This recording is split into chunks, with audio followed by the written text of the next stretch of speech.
1940കളുടെ അവസാനത്തിലാണ് Marcus Jiménez അധികാരത്തിൽ വരുന്നത്. അപ്പോൾ നമ്മൾ ഈ വെനസ്വേലയുടെ ഒരു ചരിത്രം നോക്കുമ്പോൾ നമുക്ക് കാണാൻ പറ്റുന്നത് ഒരു ഹിസ്റ്ററി ഓഫ് പട്ടാള അട്ടിമറികൾ നടന്ന ഒരു രാജ്യമാണ്. ഈ ഒരു ടൈം ആകുമ്പോഴത്തേക്കിനും അമേരിക്ക റഷ്യയുമായിട്ടുള്ള കോൾഡ് വാറിലായി. ലോകത്ത് എല്ലായിടത്തും കമ്മ്യൂണിസത്തെ ഇല്ലാതാക്കുക എന്ന ഒരു ഉദ്ദേശം കൂടി അമേരിക്കയ്ക്ക് വരുന്നുണ്ട്. അപ്പോൾ ഈ സമയത്ത് മാർക്കോസിനെ പോലുള്ള ഏകാധിപതികളെ അമേരിക്ക നല്ലപോലെ യൂസ് ചെയ്തിട്ടുണ്ട്. കാരണം ഇത്തരം ഏകാധിപതികൾ അതാത് രാജ്യങ്ങളുള്ള ലേബർ യൂണിയനുകളെയും കമ്മ്യൂണിസ്റ്റുകളെയും അടിച്ചൊതുക്കുന്നുണ്ടായിരുന്നു. ഒരു ഏകാധിപതിയാണെങ്കിലും കുഴപ്പമില്ല, നമ്മുടെ എക്കണോമിക് താല്പര്യങ്ങൾക്കനുസരിച്ച് സ്റ്റെബിലിറ്റി ഉണ്ടാക്കുന്ന റെജീമാണെങ്കിൽ അല്ലെങ്കിൽ ഭരണവ്യവസ്ഥയാണെങ്കിൽ അതിനെ സപ്പോർട്ട് ചെയ്യാമെന്നായിരുന്നു USA ഇപ്പോഴത്തെ നിലപാട്. ഇത് വളരെ ഇമ്പോർട്ടൻ്റ് ആണ്. കാരണം നമ്മുടെ രാജ്യത്ത് ക്യാപിറ്റലിസ്റ്റ് ഭക്തന്മാരൊക്കെ നിങ്ങളോട് പറഞ്ഞു വെക്കുന്നത് എന്താണെന്ന് വെച്ച് കഴിഞ്ഞാൽ ക്യാപിറ്റലിസം എന്ന് വെച്ചാൽ ജനാധിപത്യമാണ് എന്നാണ്. നേരെ തിരിച്ചാണ്. ക്യാപിറ്റലിസം എന്ന് പറഞ്ഞു കഴിഞ്ഞാൽ ക്യാപിറ്റലിൻ്റെ ഇൻട്രസ്റ്റാണ്. ക്യാപിറ്റലിൻ്റെ ഇൻട്രസ്റ്റിന് അനുസരിച്ചുള്ള സ്റ്റെബിലിറ്റി ഒരു ഏകാധിപതിയാണ് തരുന്നതെങ്കിൽ ആ ഏകാധിപതിയുടെ കൂടാണ് ക്യാപിറ്റലിസം നിൽക്കുക.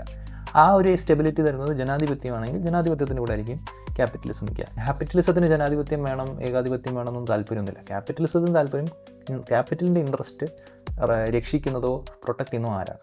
അതുകൊണ്ട് തന്നെയാണ് ഹിറ്റ്ലറും മുസോളിനിയും ഒക്കെ തന്നെ ക്യാപിറ്റലിസ്റ്റുകൾ ഫണ്ട് ചെയ്യുന്ന ചരിത്രം നമുക്ക് കാണാൻ പറ്റുന്നുണ്ട്.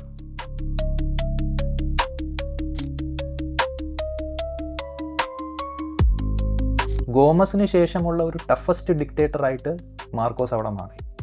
എന്നാൽ മാർക്കോസിനെ ചെയർ ചെയ്യുന്നതും മാർക്കോസിന് വേണ്ടി സംസാരിക്കുന്നതും രാജ്യങ്ങളിലും അമേരിക്കയിലുമുള്ള ക്യാപിറ്റലിസ്റ്റ് ക്ലാസ്സുകളായിരുന്നു. അതിന് കാരണം രണ്ടാണ്. ഒന്ന്, ഓയിൽ കമ്പനീസിന് ഒരുപാട് കൺസെഷൻസ് ഗോമസിനെ പോലെ തന്നെ മാർക്കോസും കൊടുക്കാൻ തുടങ്ങി. രണ്ട്, വെനസ്വേലയിലുള്ള തൊഴിലാളി യൂണിയനുകളെയും പ്രൊട്ടസ്റ്റുകളെയും എല്ലാം കമ്മ്യൂണിസ്റ്റ് ഭീകരരെന്ന് പറഞ്ഞുകൊണ്ട് മാർക്കോസ് നല്ല രീതിയിൽ തന്നെ അടിച്ചമർത്തുന്നുണ്ടായിരുന്നു. അമേരിക്കയ്ക്ക് ഒരു ക്യാപിറ്റലിസ്റ്റ് ഏകാധിപതിയെക്കാട്ടിലും ഭീഷണി ഉണ്ടാക്കുന്നത് കമ്മ്യൂണിസ്റ്റുകാരായിരുന്നു. ഗോമസിനെ പോലെ തന്നെ മാർക്കോസും സീക്രട്ട് പോലീസ് ഉപയോഗിച്ച് രാഷ്ട്രീയ എതിരാളികളെ അടിച്ചമർത്തുന്നുണ്ടായിരുന്നു.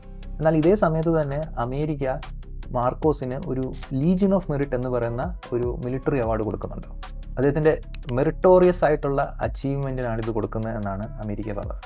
എന്താണ് മെറിറ്റോറിയസ് അച്ചീവ്മെൻറ്റ് എന്ന് പറഞ്ഞു കഴിഞ്ഞാൽ ബേസിക്കലി സിമ്പിളാണ്. ഇവിടെ കമ്മ്യൂണിസ്റ്റുകാരെ എല്ലാം കൊന്നു എന്നതാണ്. US നേവി ഈ ഒരു ഏകാധിപതിക്ക് ഓണററി സബ്മറൈനർ എന്ന് പറയുന്ന ഒരു പേരും നൽകി. മാർക്കോസിൻ്റെ ഭരണത്തിൽ ജനങ്ങൾ ഒരുപാട് പ്രശ്നങ്ങൾ നേരിടുന്നുണ്ടെന്ന് ഞാൻ നേരത്തെ പറഞ്ഞിരുന്നല്ലോ. ഇത് ഒരു വോൾക്കാനിക് ഇറപ്ഷന് മുമ്പുള്ള പ്രഷർ ക്രിയേറ്റ് ചെയ്യുന്ന മാതിരി തന്നെ ഒരുപാട് ഫ്രസ്ട്രേഷൻ ആ സമൂഹത്തിൽ ഇങ്ങനെ ബിൽഡപ്പ് ആവുന്നുണ്ടായിരുന്നു. ഒരു വട്ടം അമേരിക്കൻ പ്രസിഡന്റ് ആയിട്ടുള്ള നിക്സൺ കാരക്കസ് വന്നപ്പോൾ അദ്ദേഹത്തിന് ജനരോഷം തന്നെ നേരിടേണ്ടി വന്നിട്ടുണ്ട്. ഇത്തരം ഡിക്റ്റേറ്ററിനെ അമേരിക്ക ഇവിടെ സപ്പോർട്ട് ചെയ്തു എന്നും പറഞ്ഞു.